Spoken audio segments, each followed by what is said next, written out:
Okay, so in this video, I want to explain a little bit about what arc length is and how you measure it, and then also show you an example where calculating the arc length is going to give you an integral that requires trig substitution.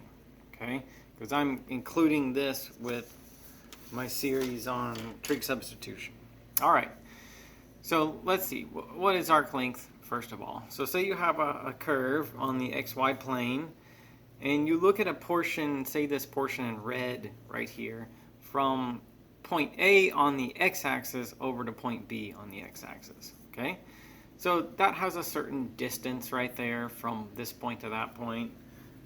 You could say that there was a length on the curve, whatever you want to say about it. But we'll call that the arc length.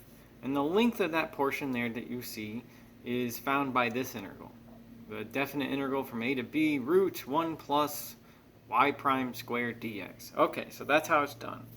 Now, I thought that I would take a really easy example to start with and then prove that that formula works. Okay, or just maybe demonstrate that the formula works is a better term. Okay, so we're going to verify that that works.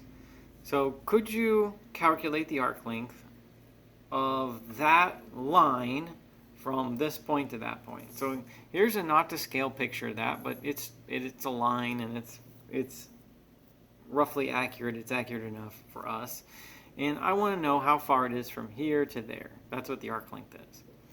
You don't really need calculus to do that. You don't need this formula. You don't need a definite integral, because there's a formula called the distance formula that tells you the straight line distance from one point to another, okay, given that y is equal to 7 minus 2x is a straight line, okay? So there's the distance formula where you subtract the x's, you subtract the y's, you square them, you add them together, you take the square root, and you'll get 2 root 5. That's the distance from this point to that point.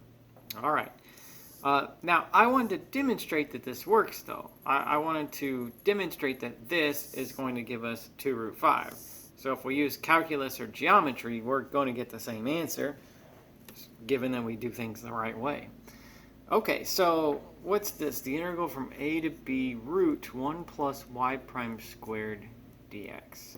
Okay, so if y on that curve is 7 minus 2x, then that will imply that y prime is negative 2.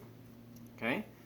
So the length there, or the distance from this point to that point, will be the definite integral from what to what. The bounds were along the x-axis. Okay? So that would be from 1 over to 3. So I want 1 to 3 root 1 plus y prime, so that's negative 2 squared dx. Okay, so this formula, there it is right there. So you're going to get then the integral from 1 to 3 root 5 dx. Okay, and then what's the technique for evaluating definite integrals? By the fundamental theorem of calculus, you find the antiderivative, which for root 5 is x times root 5 from 1 to 3. So we'll get 3 root 5 minus 1 root 5. So we'll get 2 root 5. We'll get the same thing. All right, same answer. But this is the calculus technique. Now, I mean, for me, I wouldn't care how you did this particular problem.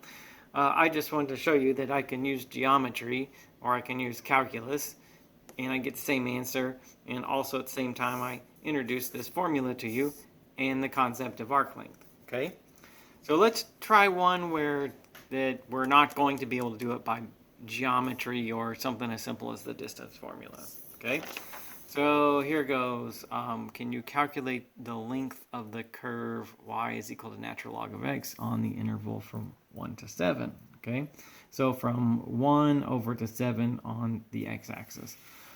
All right, so we know our setup. Guess we'll do it. So let's find all the stuff that we need. So if y is natural log of x, that would imply y prime is 1 over x. Okay? And so I need in my integral 1 plus y prime squared. So that's 1 plus 1 over x squared. All right? Inside the root. And I think then for this particular problem that we're going to do, it would be best to add those together. Okay? So if I get a common denominator of x squared, I'm going to get x squared plus 1 over x squared. Okay? So, all right. Our arc length is going to be the integral from 1 to 7. Okay? Root 1 plus y prime squared, right? Root 1 plus y prime squared. So in here, that's going to be x squared plus 1 over x squared. So that's all in the root, dx. Okay. So this is where we begin then. Now, let's see.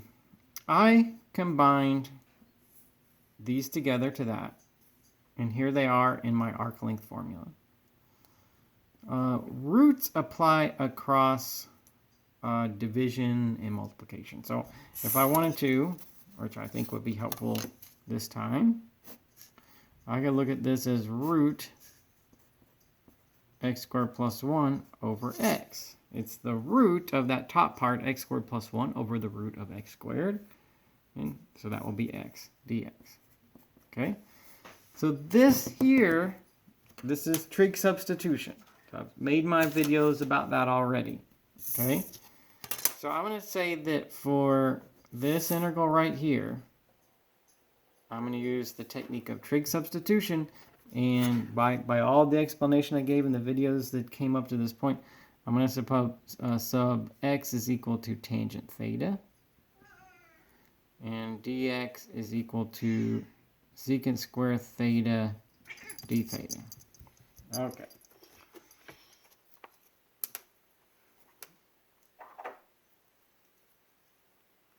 All right, so that will do it. And that's all according to the guidelines in those other videos. Okay?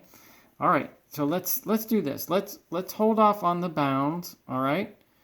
And the way it's going to work eventually is that you'll find the antiderivative of this. We'll use trig substitution, and we'll put the bounds 1 to 7 in, all right? Okay, so that's what's going to happen. Now, let me show you a little bit about this, okay? If we make the substitution and say that we forget about the bounds for now, it's like we're not worried about that. We'll just work on the antiderivative, okay? And we'll drop the bounds. Then here's how that's going to look, okay? We're going to get in here x squared plus 1, so that's going to be tangent squared plus 1. And then x, that's going to be tangent. And then dx, that's going to be secant squared theta d theta. Okay?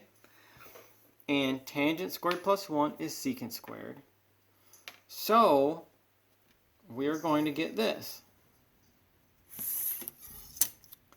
Given that tangent squared plus 1 is secant squared, the root of secant squared is secant, then we're going to get secant tangent secant square d theta. Okay? All right.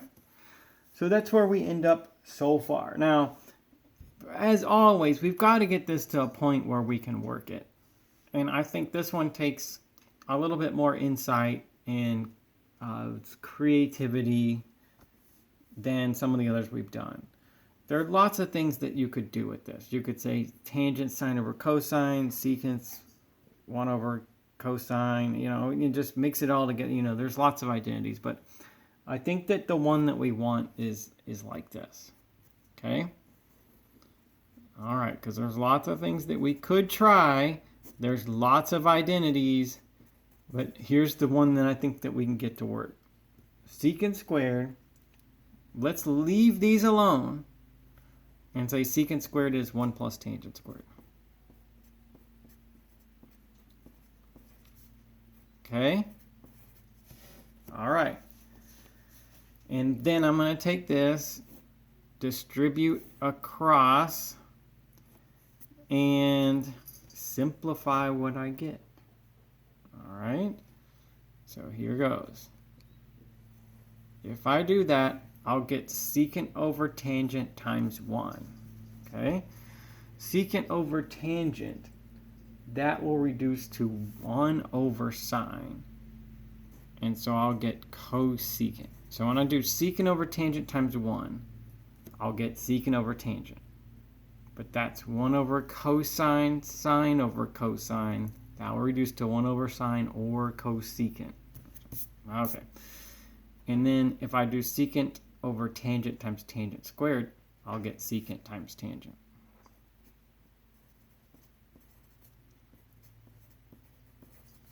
All right, so then we'll get this. Now, these can be fairly easily handled from here, okay? So, cosecant, we've talked about that in other videos.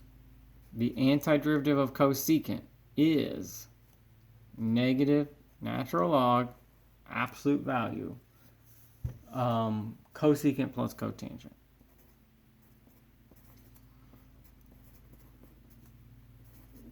So there's that part. This part, antiderivative of secant times tangent, that's secant. Because the derivative of secant is secant times tangent. All right, so there. Now, I want to leave the rest of this to you. I'll give you a hint though, okay? Suppose that we'll work this. I mean, I guess I'll let you do it how you want from here, but suppose that I'm going to work this by finding the antiderivative and put it in terms of the variable x. And then have 7 and 1 go in and use the fundamental theorem of calculus to evaluate this. Then I will get this antiderivative in terms of x by this. If x is equal to tangent theta, if that was the substitution we're working with, if that's the link between x and theta, then you could say this, couldn't you? You could say that theta would have to look this way. There's theta, there's the angle. The tangent of that angle is x. Well, tangent is opposite over adjacent, so maybe we should say x over 1. X and 1. Is this consistent with our substitution? Is the tangent of that angle x? Yeah, the tangent of this angle is x over 1. Okay. And then this side, this hypotenuse, is going to be x squared plus 1. All right. Now, from this, you could tell me what cosecant of theta was. You could tell me cotangent of theta. You could tell me secant of theta. And you could get this antiderivative in terms of x, put in 7, put in 1. All right? Okay. So now I wanted to leave some of it for you to do, so I'll leave you that much.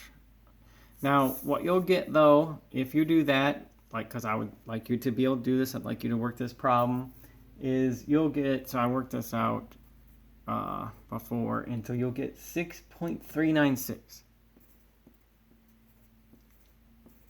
And the units on that number are distance. Arc length is a distance, okay? So here's what I'd like you to do. I got you this far. That's the key to putting this and this and this in terms of x. Your antiderivative will be in terms of x. Evaluate it from the bounds of 1 to 7. See that you get 6.396.